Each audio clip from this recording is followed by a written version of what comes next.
जब गुरु नानक देव जी कागभुशुंडी के आश्रम में गए, वहां अनेकों ऋषि पक्षियों के रूप में कागभुशुंडी जी की कथा सुन रहे थे। कथा के समाप्त होने के बाद सभी ऋषि अपने आश्रम में चले गए। तब गुरुजी ने भाई मर्दाना जी को कहा, रबाब बजाओ। तब मर्दाना जी कीर्तन करने लग गए। कागभुशुंडी जी कीर्तन सुनकर बहुत प्रसन्न हुए और मर्दाना जी से कहा, तुम किसका कीर्तन करते हो? मर्दाना जी ने कहा, ये सारे शब्द गुरु नानक देव जी के उच्चारण किए हुए हैं। कागभुशुंडी जी ने कहा, वही गुरु नानक जिसने कलयुगी जीवों के उद्धार के लिए अवतार लिया है। मर्दाना जी ने कहा, यही है गुरु नानक जी। कागभुशुंडी जी बहुत प्रसन्न हुए और गुरुजी के चरणों में नमस्कार किया।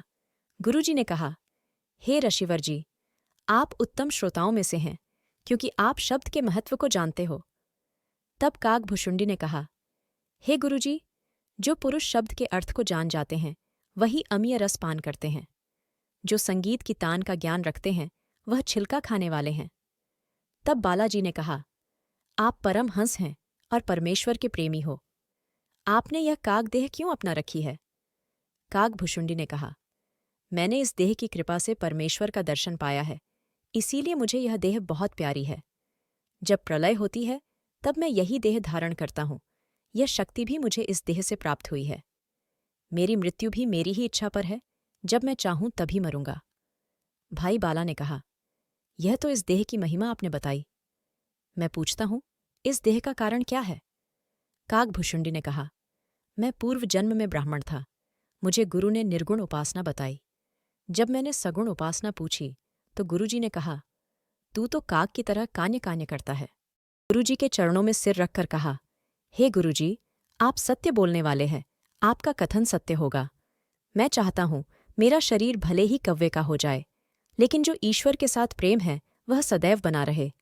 तब गुरुजी ने मुझे वर दिया कि तुम्हें ईश्वर की भक्ति सदैव प्रसन्न रखेगी और मृत्यु तेरे अपने अधीन होगी।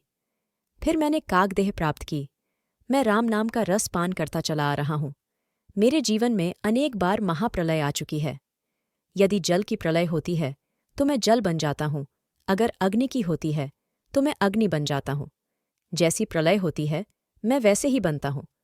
मुझे श्वासों का संयम प्राप्त है। यह सुनकर गुरु नानक देव जी ने कहा, रोम ऋषि, और आपको चिरंजीवपन मिला हुआ है। तुमको राम राम स्मरण प्राप्त है, इसीलिए जन्म मरण से छूट चुके हो और आपका कथन बिल्कुल सत्य है। वार यह कहकर गुरुजी मर्दाना जी और बालाजी के साथ अल्लाचीन पर्वत पर चले गए।